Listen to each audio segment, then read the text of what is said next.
a big old crowd far faster than I managed. So get ready to put your hands together for a real rising comedic talent. Ladies and gentlemen, it's Miss Lucy Poke, everyone!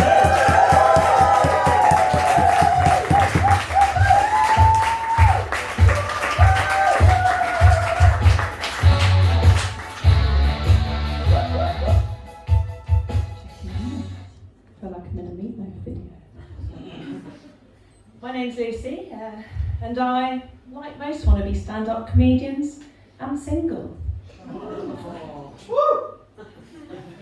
Went on Bumble the other day, which is something that I do once a month when I'm ovulating. I'm not saying I'm trying to procreate, just try telling my body that on a Tuesday night down spoons. Set my age range, roughly 35 to 55 if I'm feeling generous. Which should give you a rough indication of my age and or daddy/e-double issues. Depending on how good you think I look.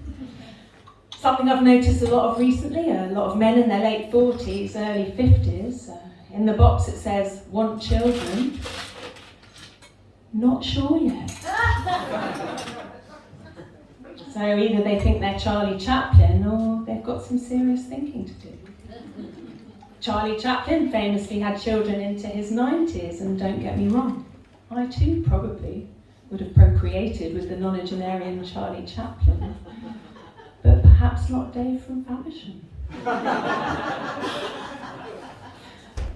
Another Bumble phenomenon is the profile photo where the guy is stood next to the rudimentarily scribbled out face of his ex-girlfriend.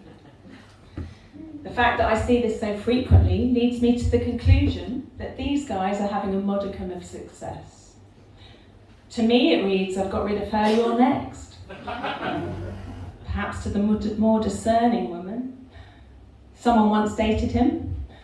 His image shows up on camera, and judging by the highly sophisticated photo editing skills, perhaps has opposable thumbs. I like to play a game on Bumble. How many messages until I receive an unsolicited dick pic? But since they've recently made that illegal, I've had to adapt my game to, remember that? I've had to adapt my game to how many messages until I receive a, may I send you a dick pic? To which I like to respond with photographs of my vagina, fashioned out of household objects. I like to think of the 2 seconds of potential arousal before he notices the chicken fillet. I'm just joking, of course. I'm a vegetarian. So you can replace the chicken fillet with a portobello mushroom.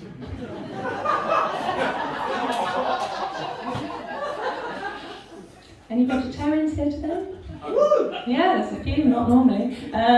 For you guys, I'll even throw in a goat's cheese tart. Went out for dinner with my friend the other day. He ordered the octopus. I said, I don't know how people can eat octopus, they're so intelligent. To which he replied, well, it's not so clever now, is it? Told my friend I'd try out one of his jokes for him. I said to him, I'm not going to lie, I don't think it's going to work for me. He said, let them be the judge of that. When I was younger, I couldn't pronounce the word cheese. So whenever my dad wanted to take photographs of me, I'd always say, can I put my clothes on first, please? I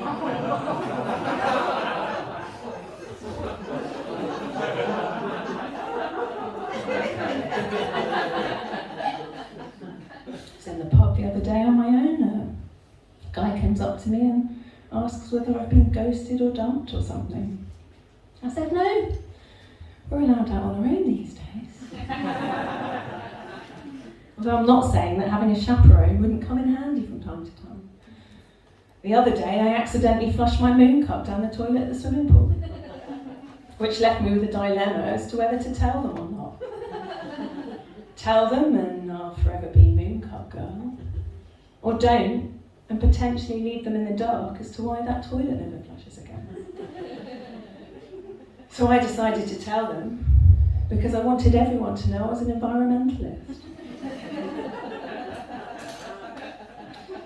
You know those signs at the swimming pool? No running, no bombing, no diving.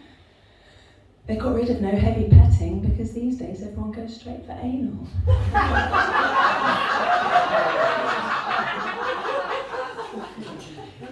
That reminds me, I bought The Joy of Sex the other day.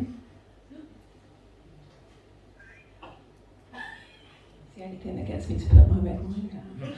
In a charity shop. Anal intercourse. In the light of present knowledge, this is best avoided altogether.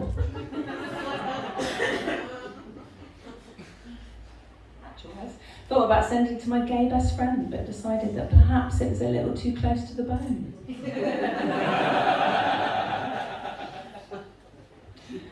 I'm a teacher.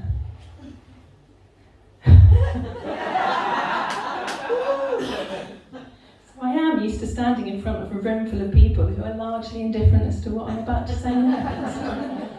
I've got to say though that if you heckle me, I'll probably be entirely ineffectual in getting you to stop. I'm only saying this, of course, because this is a safe space. Otherwise, I wouldn't dream of revealing my pedagogical flaws. There's a few teachers in the room today, so I can say pedagogy.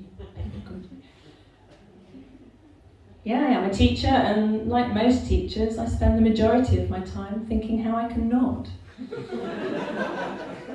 Set up a mural painting business last year. Turns out what people don't want in the middle of an economic crisis is a jungle scene painted on their living room wall. I tried to think of something funny to say about teachers, but there really isn't. Apart from home clothes day, when no one needs to see that many of them in jeans. Currently working in an all-girls school where there are literally tampons everywhere. So probably best avoided if you've got a phobia of string. A lot of changes in education these days, a lot of changes. A lot of students, they find it hard to stay still, find it hard to focus. They need these fidget toys. My boyfriend dumped me recently and I thought I was pretty cool about it. Styled it out, kept it classy. Until about day 3, when I messaged him asking for my glow-in-the-dark butt plug back. So if anybody did need a fidget toy for the evening. Anyone? No? Anyone? Yeah?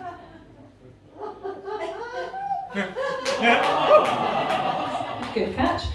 Used to catching flying glow-in-the-dark butt plugs. Just a heads up, I will be messaging you in roughly 3 days to ask for that back.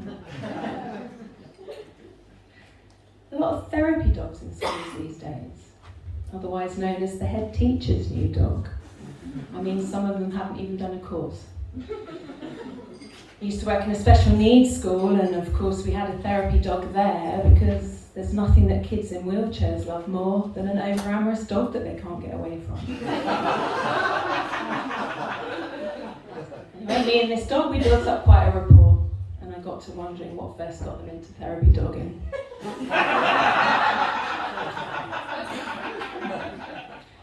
Perhaps they had needed a bit of support growing up, or maybe one of their parents was a therapy dog, I don't know. Anyway, I thought there's no point in speculating, so I just went to them and asked. They paused and said, well, it was either that or the drugs.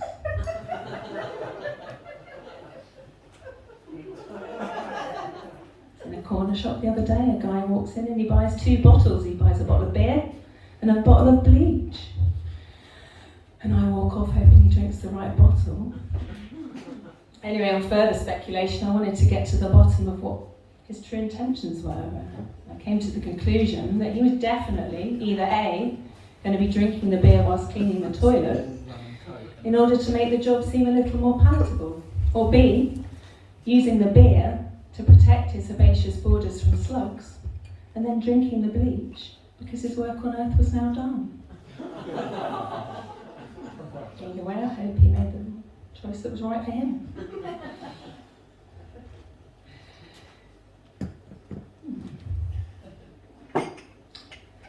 So So I decided to start doing stand-up, but at the same time I decided to start menopause, in order that the light would exacerbate my hot flushes and create a sheen on my skin so powerful that when you guys looked at me, you'd only see your own reflection. Thus shortcutting what we all really want from any social interaction anyway, which is to have our own thoughts and feelings reflected back at us, and the opportunity for a mirror selfie. You're welcome. All this talk of gifts makes me think of a Valentine's Day some years ago when I spent weeks lovingly painting a picture of some flowers in a vase for my ex-boyfriend. To which he reciprocated with a DVD of the film Straw Dogs. For those of you that don't know the film, to say it's a little bit rapey is an understatement. Needless to say, that relationship did not last. I went on a speed awareness course the other day. At the end of the session, we were all asked what our take-homes would be for the day. As we all frantically searched our brains for something pithy, yet philosophical, the collective disappointment in the room was palpable when the first woman she called upon replied, "Don't speed." I like to practice my comedy down spoons. You have to say down, it doesn't work. The reason for this is threefold. 1, they don't play music, so it's relatively quiet. 2, drinking in an establishment run by someone who as politically and ethically dubious as Tim Martin really exercises one's capacity for cognitive dissonance, a skill that I'm finding increasingly useful for scenarios such as this. And 3, nobody bats an eye at yet another person talking to themselves. I do like to frequent Tonbridge Wetherspoons, it's true, but I keep an air of superiority by being the only one that seems to flush the toilet.